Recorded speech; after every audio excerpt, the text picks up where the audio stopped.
In this lesson, I'm going to take you through some of the basic tools in Photoshop. The first tool we're going to be looking at is the Move tool. When you click on this, it can move elements that you create in here. The first thing we're going to create is some text. So I go down to here, which is the text box.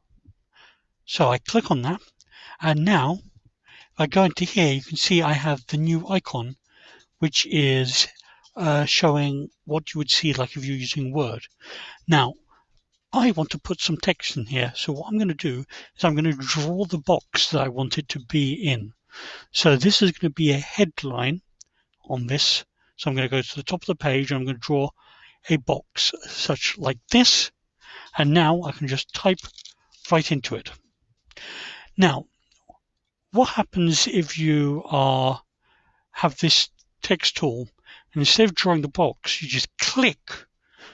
It will try and work out what you're doing and add things in. However, it can be a bit more tricky later on to be able to edit this, because you see here, it's just underlined, but if I click in this one, it shows me the box.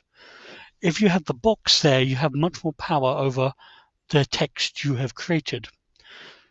Now, each time I create something here, if you look over in this section, you will see it adds in the text as new layers. So we have a background layer, and we have these two layers of text on top of it. If you ever become a bit confused about which layer you are on, you can use the visibility. This little eye next to the layer will allow you to switch the visibility on and off. And so when I switch it off, it disappears, switch it back on again, it reappears.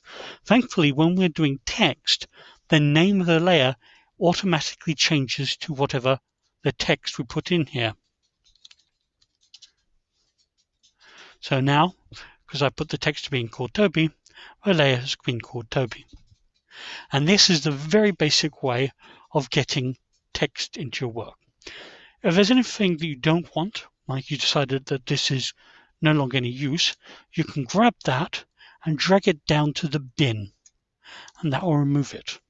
What you can also do is if you click on the layer itself and hit delete, it will also remove it. So to recap, click on the T to get the text tool, drag a box to put the text into it, and then type away. Okay, next time we'll look at some slightly more complicated text tools.